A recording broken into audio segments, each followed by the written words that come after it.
kanyang managang kamatayan ng kahit hanggang sa muli niyang pagdating. Sapagkat sa gabing siya pinagkanulo ay kumuha siya ng tinapay.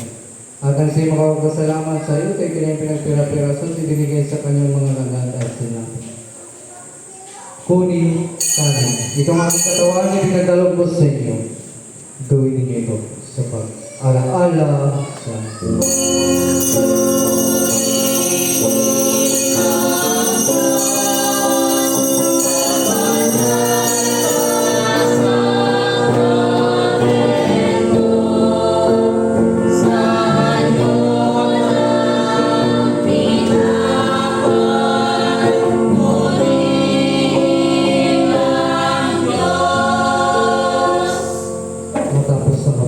ginawa niyang kalis at nang siya'y makapagpasalamat. Ito'y kanyang ibinigay sa kanila at sinabi, inumin nito kayong lahat sapagkat itong aking dugo ng bagong tipan. May binubuhos ko para sa inyo para sa marami sa ikapagpapatawad ng iyong mga kasalanan. Kailanman ninyo ito ay gawin sa pag-alaala sa akin.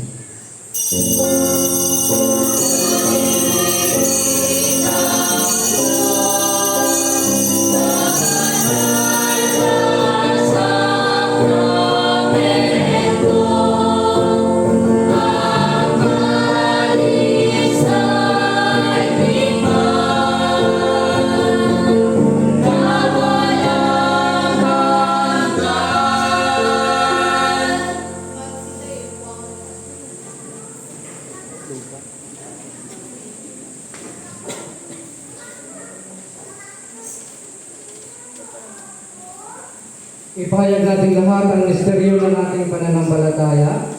Si Kristo'y namatay, si Kristo'y muling nabuhay, at si Kristo'y muling darating.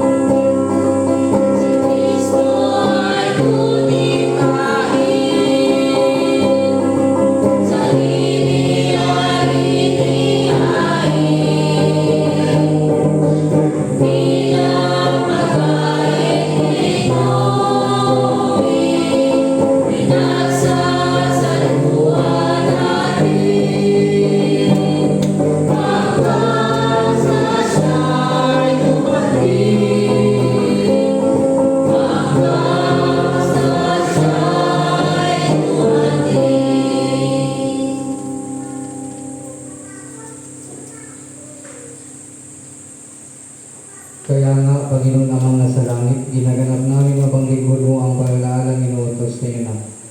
Sa aming pagkulitat sa kanyang pinagpalang pagpapakasakit at mahalagang kamatayan, sa kanyang makapangyarihang pagkabuhay na muli at maluwalhating pagiging sa langit, at sa aming paghintay sa kanyang maluwalhating pagbabalik ay inaalay namin sa iyo.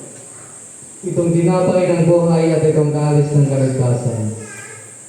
At kasama ang mandog na ito, ay naalay namin aming mga sarili na isinasamo namin sa iyo at tanggapin sa iyo makalangit na altar itong aming haing papuri at pasasalamat. Buti Ama, sa kapangyarihan ng Espiritu Santo ay pagpalain mo at pakabanalin itong dinapay at alak upang para sa amin ay maging kamalmahalang katawan at dugo ng iyong anak na si Jesucristo. At ang lahat ng katanggap ng banal na komunyon ito ay mapuspos ng iyong biyaya at makalangit at pagpapala at maging kasang katawan niya upang siya'y manaan sa amin at kami sa Kanya. At kahit kami hindi karapat-dapat na mag-alay ng namamahain, kaya maray sila sa namin sa iyo at tanggapin itong aming tungkulin at paglilingkod. Sa pamagitan ni Jesucristo namin Panginoon, sa pamamagitan niya, kasama niya sa Kanya na kaysa ni Espiritu Santo, ang lahat ng karangalan at kaluwalhatian ay sa iyo amang makapangyarihan, ngayon at magpakailanman.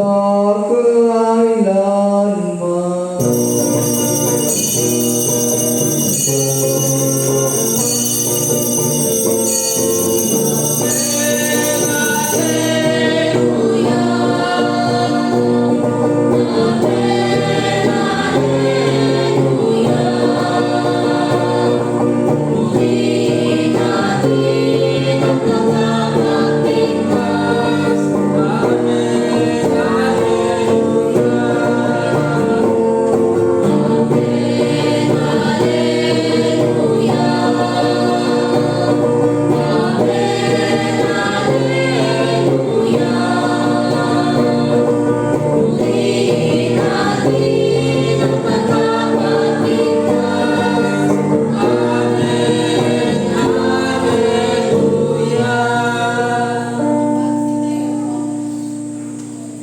itinuro ng ating pinagalitan sa Jesucristo tayo.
Panginoon, isinasamo namin sa iyo, niligtas kami sa lahat ng masama at ipagkaloob mo sa amin ang kapayapaan.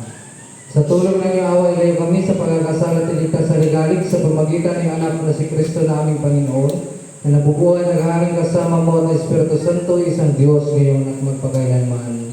Amen. Kordero ng kasalanan ng sanlibutan. Kordero ng Diyos, ikaw nagkaroon sa kasalanan